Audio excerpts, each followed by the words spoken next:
کو اے کریم اللہ صبر جمیل نصیب فرما۔ اے اللہ تو نے اپنے کرم سے ان کو اپنے گھر بلایا اور نبی کے شہر بلایا، اے اللہ ان کا وقت آخر وہاں پر آ پہنچا، خاندان کے خاندان تباہ ہو گئے۔ اے کریم اللہ اسی مشکل گھڑی میں تو ان کا سہارا بن جا، اے اللہ ان کے دلوں کی تسلی کا سامان فرما، اے کریم اللہ مرنے والوں کی خصوصی نصرت فرما،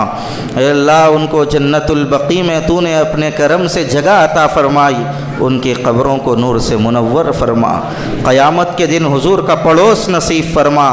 سرکار کی شفاعت ان کو اپنے کرم سے عطا فرما۔ اے کریم اللہ ہم سب کو مرنے سے پہلے مرنے کی تیاری کی توفیق عطا فرما، ہم لوگوں کا بھی نیک نصیبہ فرما، تیرے سے ڈر کے تیری رضا کے مطابق زندگی گزارنے کی توفیق عطا فرما، مرتے وقت کلمہ نصیب فرما، خاتمہ بالخیر فرما، کلمے والی موت ہم سب کو عطا فرما۔ اے اللہ جن لوگوں کے گھر والے وہاں شہید ہوئے ہیں سب کو یہاں صبر جمیل عطا فرما،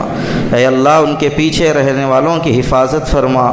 اے اللہ اگر باپ شہید ہوا تو ان کے بیٹے کے بیٹیوں کی بہترین تربیت فرما، والدین چلے گئے تو اے اللہ تو ان کا تکفل بن کر بہترین سہارا بن جا، اے کریم اللہ معصوم بچے بھی شہید ہوئے ہیں، اے کریم اللہ تو اپنے کرم سے اور فضل سے ان کے اوپر خصوصی توجہ اور نصرت اور رحمت کے فیصلے فرما،